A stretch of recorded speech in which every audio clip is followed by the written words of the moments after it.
بسم اللہ الرحمن الرحیم فصل المنصوب باللتی لنفی الجنس هو المسند الی بعد دخولها جلیها نکرة مضافة نحو لا غلام رجل فی الدار۔ منصوبات کی بحث میں سے اب 11ویں فصل شروع کر رہے ہیں۔ 12 منصوبات کی قسمیں بتلائی تھیں، ان میں سے 11ویں اب بتا رہے ہیں۔ فرمایا المنصوب باللتی لنفی الجنس،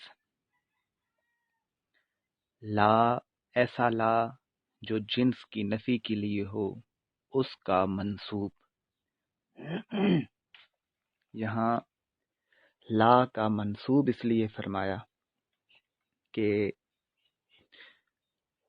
کہنا تو لا کا اسم چاہیے تھا لیکن وہ نہیں کہا، کیونکہ باقی ان وغیرہ کا اسم کہا تھا، مرفوعات میں جو لا کی خبر تھی وہ کہی تھی، تو یہاں لا کا اسم کہنا چاہیے تھا لیکن اسم نہیں کہا، لا کا منصوب کہا۔ اس کی وجہ یہ ہے کہ لا کا اسم کبھی مرفوع بھی ہوتا ہے اور کبھی مبنی علی الفتح بھی ہوتا ہے۔ کب ہوتا ہے وہ آگے تفصیل ان کی آ رہی ہے۔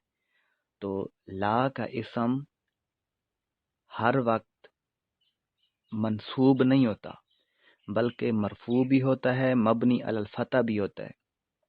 تو چونکہ منصوبات کی بحث چل رہی ہے، لا کا منصوب بتانا تھا، تو لا کا منصوب کہہ کر لا کا اسم جن صورتوں میں مرفوع یا مبنی علی الفتح ہوتا ہے وہ خارج کر دیا۔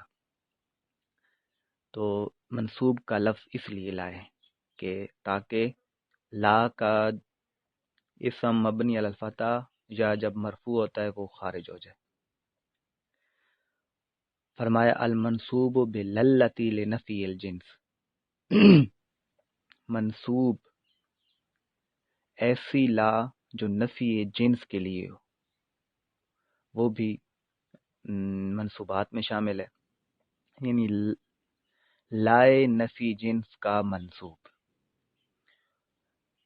هو المسند الی بعد دخولها، یہ جو لائے نفی جنس کا منصوب ہوتا ہے، هو المسند الی، وہ مسند الی ہوتا ہے، یعنی اس کی طرف نسبت کی گئی ہوتی ہے۔ بعد دخولها، لا کے داخل ہونے کے بعد، یعنی جب کسی اسم پر جب لا داخل ہو جائے تو وہ اسم مسند الیہ ہو جاتا ہے۔ هو المسند الیہ بعد دخولها، وہ منصوب یا وہ اسم لا کے داخل ہونے کے بعد مسند الیہ ہوتا ہے۔ اب منصوب وہ اسم کب ہوتا ہے، اس کی آگے 3 شرطیں بتلائیں گے۔ ابھی تک تو یہ بتایا کہ لا کے داخل ہونے کے بعد وہ اسم مسند الیہ ہوتا ہے۔ اب منصوب کب ہوتا ہے، اس کی 3 شرطیں بتائیں گے۔ یہ 3 شرطیں اگر اس میں پائی جائیں گی تو لا کا وہ اسم منصوب ہوگا، اور اگر وہ 3 شرطیں نہیں پائی گئیں تو لا کا اسم منصوب نہیں ہوگا۔ فرمایا یلیہا، پہلی شرط یہ بتلائی کہ لا کا وہ جو اسم ہے یعنی مسند الیہ، وہ مسند الیہ لا کے ساتھ ملا ہوا ہوتا ہے۔ یلیہا وہ اس کے ساتھ ملا ہوا ہوتا ہے۔ یلی کی جو ضمیر مستتر ہے وہ مسند الیہ کی طرف ہے، اور ہا کی جو ضمیر ہے یہ لا کی طرف ہے۔ المنصوب بلا، یلی کی ضمیر مستتر مسند الیہ کی طرف، ہا کی ضمیر لا کی طرف، یعنی وہ مسند الیہ لا کے ساتھ ملا ہوا ہوتا ہے، اس کے درمیان فاصلہ نہیں ہوتا۔ اگر فاصلہ ہو تو اس کا حکم آگے آئے گا۔ تو پہلی شرط یہ کہ لا کا وہ اسم لا کے ساتھ ملا ہوا ہو۔ نکرتن، دوسری شرط یہ بتلائی کہ وہ جو مسند الیہ ہے یا لا کا وہ جو اسم ہے وہ نکرہ ہو۔ پہلی شرط یہ کہ لا کا وہ اسم لا کے ساتھ ملا ہوا ہو، فاصلہ نہ ہو۔ دوسری یہ کہ لا کا وہ اسم نکرہ ہو۔ اگر معرفہ ہوگا تو پھر منصوب نہیں ہوگا، اس کا حکم آگے آ رہا ہے۔ مضافتن، ملا ہوا ہو، لا کے ساتھ ملا ہوا ہو، نکرہ ہو اور مضاف ہو۔ وہ جو لا کا اسم ہے وہ مضاف ہو، یا پھر آگے فرمایا او مشابہن لہا، یا مشابہ مضاف ہو، یا مضاف ہو یا مشابہ مضاف ہو۔ تو یہ تیسری شرط ہے کہ مضاف ہو یا مشابہ مضاف ہو۔ تو پھر ان کی مثال دی، نحو لا غلام رجل فی الدار، جیسے گھر میں مرد کا غلام نہیں ہے۔ لا غلام رجل فی الدار، آدمی کا غلام گھر میں نہیں ہے۔ اب یہاں دیکھیں کہ غلامہ یہ لائے نفی جنس کا منصوب ہے، اس لیے کہ لا کے اس پر داخل ہونے کے بعد یہ مسند الیہ ہو گیا، اس کی طرف رجل کی نسبت کی جا رہی ہے۔ دوسرا یہ، اب تین شرطیں ان میں دیکھیں کہ وہ تین شرطیں پائی جاتی ہیں کہ نہیں۔ پہلی شرط ایلا ہے، یعنی اتصال ہے۔ اب یہ غلام لا کے ساتھ ملا ہوا ہے، کوئی فاصلہ نہیں ہے، لا اور غلام کے درمیان کوئی فاصلہ نہیں ہے، پہلی شرط بھی پائی گئی۔ نکرتن، دوسری شرط ہے نکرہ ہونا۔ پہلی شرط اتصال وہ پائی گئی یا ایلا وہ بھی پائی گئی، دوسری شرط ہے نکرہ ہونا، اب غلام نکرہ ہے یہ بھی پائی جا رہی ہے۔ تیسری شرط ہے یہ کہ مضاف ہو، اب یہ مضاف بن رہا ہے اور رجل مضاف الیہ، تو تینوں شرطیں پائی جا رہی ہیں۔ تینوں شرطوں کی موجودگی کے بعد غلام ماں پڑھیں گے، یہ منصوب ہوگا، لا غلام رجل فی الدار۔ او مشابہن لہا، وہ تیسری شرط کی جو دو صورتیں بتائی تھیں کہ مضاف ہو یا مشابہ مضاف ہو، تو فرمایا یا وہ مسند الیہ ملا ہوا ہو، نکرہ ہو یا مشابہ مضاف ہو، نہ ہو لا 20 درہما فی الکیس، نہیں ہیں 20 درہم کیس میں، یعنی تھیلے یا بٹوے وغیرہ یا جیب میں 20 درہم نہیں ہے۔ اب یہاں دیکھیں کہ 20 یہ لائے نفی جنس کا منصوب ہے، ایک تو اس وجہ سے کہ یہ لا کے داخل ہونے کے بعد مسند الیہ ہو رہا ہے، اس کی طرف درہمن کی نسبت کی جا رہی ہے۔ دوسرا یہ کہ اس میں اتصال پایا جاتا ہے، لا اور 20 کے درمیان کوئی فاصلہ نہیں ہے۔ اچھا، پھر یہ نکرہ بھی ہے، یعنی 20 کیا چیز 20، وہ پھر آگے اس کا جو ابہام تھا درہمن نے دور کیا، یہ پیچھے تفصیل ہم پڑھ آئے ہیں۔ پھر یہ اب مضاف تو نہیں ہے لیکن مشابہ مضاف ہے، اس لیے کہ مضاف کے ساتھ یہ مشابہت رکھتا ہے۔ مشابہت اس لیے رکھتا ہے کہ جس طرح مضاف کا معنی بغیر مضاف الیہ کے مکمل نہیں ہوتا، اسی طرح ممیز کا معنی تمیز کے بغیر واضح نہیں ہوتا۔ اس وجہ سے یہ مشابہ مضاف ہے کہ مضاف کے لیے مضاف الیہ کی ضرورت لازمی ہوتی ہے اور ممیز کے لیے تمیز کی ضرورت لازمی ہوتی ہے، تو اس وجہ سے یہ مشابہ مضاف ہے۔ تو لا 20 درہما فی الکیس، یہ 20 لائے نفی جنس کا منصوب ہے اس وجہ سے کہ یہ مشابہ مضاف ہے، اور باقی شرطیں بھی ایلا اور نکرہ ہونا بھی پائی جاتی ہے۔ اب آگے ان تین شرطوں کے نہ ہونے کی صورتوں میں اعراب بتلائیں گے۔ فَإِن كَانَ بَعْدَ لَا نَكِرَةً مفردتن تبنا علی الفتح نحو لا رجلا فی الدار. پس اگر لا کے بعد ہو نکرہ مفردہ، پس اگر لا کے بعد نکرہ مفردہ پایا جائے، یعنی اوپر بتایا تھا کہ نکرہ مضافہ ہو، ایسا نکرہ ہو جو کہ مضاف ہو. اب فرض کیا نکرہ تو ہے،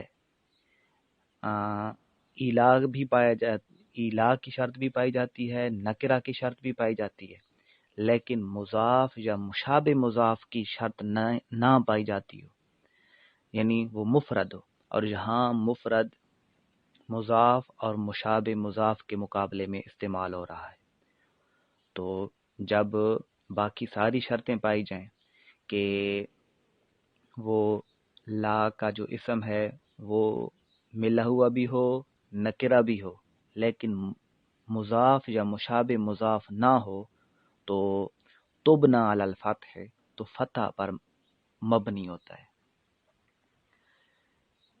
فتح پر مبنی ہوتا ہے، یعنی اس پر پھر ہمیشہ فتح آتی ہے، تنوین پھر اس پر نہیں آ سکتی. نحو لا رجل فی الدار، گھر میں کوئی مرد نہیں ہے.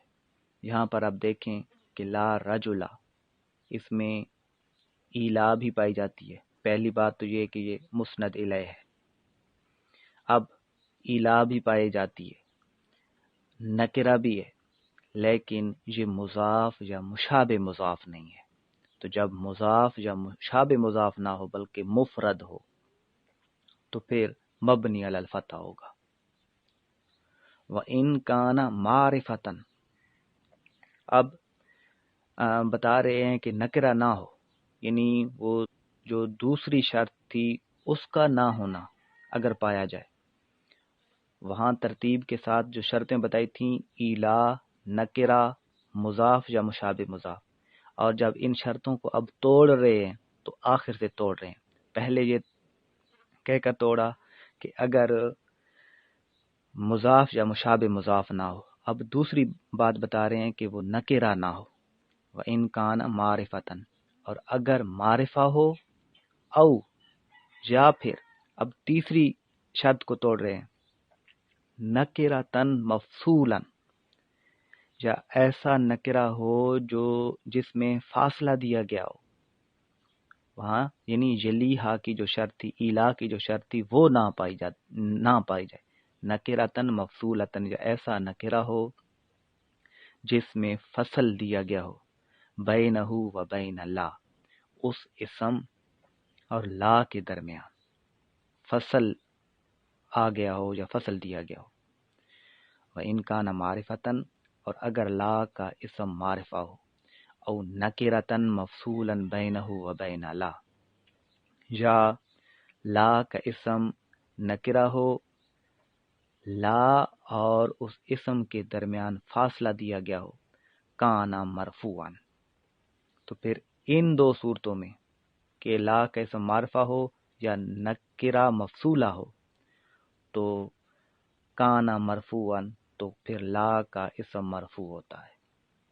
وَيَجِبُ تَقْرِيرُ لا مع اسم آخر، اور واجب ہوتی ہے لا کی تقریر، لا کو مقرر لانا، لا کو دوبارہ لانا، مع اسم آخر، دوسرے اسم کے ساتھ، یعنی دوسرے اسم کے ساتھ لا کو دوبارہ لانا یا مقرر لانا واجب ہوتا ہے، یعنی پھر لا کو لائیں گے.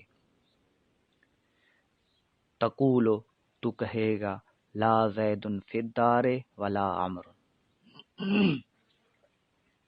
اب یہاں دیکھیں کہ زید معرفہ ہے، تو جب اس کی نفی، جب یہ معرفہ ہے یعنی وہ جو لا کے منصوب کی شرط ہے نکرہ ہونا وہ نہیں پائی جاتی تو یہ مرفوع ہوگا.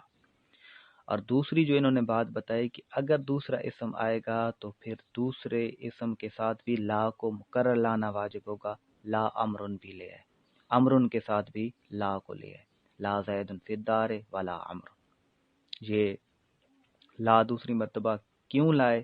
اس کا جواب یہ کہ چونکہ لا کا اسم یہاں پر مرفوع ہے یعنی معرفہ ہے، تو اس صورت میں لا کو دوسرے اسم کے ساتھ لانا واجب ہوتا ہے۔ اگر منصوب ہوتا تو پھر لا کو دوبارہ نہیں لایا جاتا۔ یہ مثال دی معرفہ کی، اب آگے نکرہ مفصولہ کی مثال دے رہے ہیں۔ فرمایا ولا فیہا رجل ولا امرأۃ، ولا فیہا رجل، اب دیکھیں رجل لا کا اسم ہے، لیکن لا اور رجل کے درمیان فیہا کے ذریعے فاصلہ دیا گیا ہے۔ تو جب نکرہ مفصولہ ہو یعنی لا اور اسم کے درمیان فاصلہ دیا گیا ہو تو وہ مرفوع ہوتا ہے، اور اگر دوسرا اسم لایا جائے تو پھر دوسرے اسم کے ساتھ بھی لا کی تقریر واجب ہوتی ہے، یعنی امرأتن کو بھی لایا گیا تو امرأتن کے ساتھ لا کو بھی لایا گیا۔